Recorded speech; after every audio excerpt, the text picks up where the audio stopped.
दुनिया में हर एक लफ्ज़ के लिए एक उल्टा लफ्ज़ बनाया गया है जिसे अंग्रेजी में ऑपोजिट वर्ड्स और हिंदी में पर्यायवाची शब्द कहते हैं। यही जिंदगी का उसूल है और जिंदगी का सही मतलब भी यही है।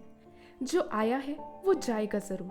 खुशी, गम, उतार चढ़ाव, ठंडा, गरम, हर एक लफ्ज़ का कुछ ना कुछ उल्टा होता है। जिंदगी से सीख कर ही बनाने वाले ने शायद ऐसे लफ्ज़ बनाए होंगे। अब लायरा की जिंदगी भी थोड़ी उल्टी होने वाली थी। लायरा एक बहुत बड़े घर की नाजों में पली लड़की थी, पर अब उसकी जिंदगी का एक ऐसा दौर चालू होने वाला था जहां उसे खुशी तो मिलती पर किश्तों में। बहुत सी लड़कियां होती हैं जिनको ससुराल में परेशानियां उठानी पड़ती हैं। ससुराल मायके का असल में यही तो फर्क होता है। मायके में लड़की अपनी जिंदगी अपनी मर्जी से जीती है और ससुराल में दूसरों की मर्जी से जीनी पड़ती है। लायरा के ससुराल में उसकी सास नहीं थी, उनका इंतकाल हो चुका था।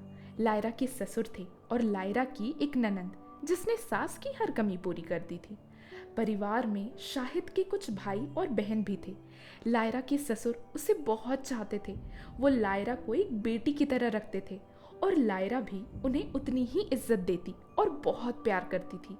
लायरा की एक ननंद थी जो उम्र में काफ़ी बड़ी थी और लायरा से भी उम्र में बड़ी थी। उनकी अभी तक शादी नहीं हुई थी। पता नहीं क्यों, पर उससे लायरा की खुशी देखी नहीं जाती थी। लायरा की बाकी की सारी ननंद उससे बहुत प्यार करती थी और उसे एक बहन जैसा मानती। लायरा का शौहर तो वैसे भी उस पे अपनी जान छिड़कता था। लायरा की ननंद लायरा के साथ बहुत जुल्म करती, उससे ताने सुनाती, उसके हर एक काम पर सवाल उठाती, उसकी बुराइयां करती और ना जाने क्या क्या। लायरा समझ नहीं पाती कि वो ऐसा क्यों कर रही है। शायद शादी ना हो पाने की वजह से वो ऐसी चिड़चिड़ाई हुई रहती थी, पर फिर भी अपना गुस्सा किसी और पर निकालना ये कहाँ का इंसाफ है। लायरा ने उसके होते हुए बहुत कुछ बर्दाश्त किया। लायरा ने बहुत कोशिश की उनके साथ प्यार से रहने की, पर वो हर कोशिश में नाकाम रहती। शाहिद के परिवार के बाकी लोग भी जानते थे कि उनकी बहन कैसी है। शाहिद हमेशा लायरा का साथ देता। वो जानता था कि लायरा सही है और वो अपनी बहन को भी बहुत अच्छे से पहचानता था। अगर लायरा के परिवार वाले उसके घर आते तो उसकी ननद उनको भी कड़वी कड़वी बातें सुनाती। उनको ये बात अच्छी नहीं लगती थी कि लायरा के घर वाले उनके घर आते हैं। लायरा के घर वाले जानते थे कि लायरा कुछ वक्त गांव में रहने के बाद शहर चली गई थी, तो वापस गांव में आकर रहना शुरू शुरू में उसके लिए थोड़ा मुश्किल होगा। इसलिए वो लोग लायरा के लिए कराची से अच्छी अच्छी चीज़ें लेकर आते, खाने का सामान और भी बहुत कुछ। वो इन सब बातों के लिए भी लायरा के घर वालों से बहुत बुरा भला कहती और उनकी बेइज्जती करती। लायरा ये देखकर बहुत दुखी होती। कोई भी इंसान अपने घर वालों की बेइज्जती नहीं देख सकता। जब लायरा के अब्बू अपनी बेटी से मिलने आते, वो घर के अंदर तक नहीं आते उसकी ननद की वजह से। दरवाजे के बाहर से ही लायरा से मिलकर कुछ देर रुक कर चले जाते। लायरा की ननद का ये बर्ताव बस लायरा के और उसके घर वालों के लिए नहीं था, बल्कि वो हर किसी के साथ ऐसी ही थी, चाहे रिश्तेदार हो, घर वाले हों या आस पड़ोस के लोग। किसी के साथ उनकी नहीं बनती थी। ये अब उनकी आदत बन चुकी थी। कभी कभी लायरा के जेठ के बच्चे भी उनके घर आके रहते थे और वो सभी लायरा से बहुत प्यार करते। अपने शौहर और घर के बाकी लोगों का प्यार लायरा के लिए काफ़ी था, इसलिए उसे अपनी ननद की बातों से ज़्यादा फर्क नहीं पड़ता था। एक दिन लायरा किचन में खाना बना रही थी। अचानक उसे चक्कर आया और वो गिर पड़ी। शाहिद और घर के बाकी लोग आए, उसे उठाया और अस्पताल लेकर गए। डॉक्टर ने जांच करने के बाद बताया कि लायरा माँ बनने वाली है। लायरा, शाहिद और उनके बाकी के घर वालों की खुशी का ठिकाना नहीं था। एक औरत के लिए दुनिया की जो सबसे बड़ी खुशी होती है, माँ बनना, लायरा अब वो खुशी जीने जा रही थी। घर में खुशी का माहौल था। शाहिद और लायरा के ससुर उसका बहुत ख्याल रखते। लायरा उस वक्त छोटी भी थी, इन सब चीज़ों के बारे में ज़्यादा मालूमात भी नहीं थी उसे, पर अपनी अम्मी और बाकी लोगों की बात सुन के वो खुद भी अपना खूब ख्याल रखती। लेकिन लायरा की ननद से उसकी ये खुशी भी बर्दाश्त नहीं होती थी। लायरा को कभी कुछ खाने का मन करता तो उसके ससुर जाके बाजार से लायरा के लिए वो चीज़ ले आते और लायरा बड़े मज़े से वो खाती। इस बात पर लायरा की ननद अपने अब्बू को भी बहुत बुरी बातें सुनाती उनसे कहती, आपने ही इसे सर पे चढ़ा रखा है, आपकी वजह से ये दिन ब दिन और बिगड़ती जा रही है।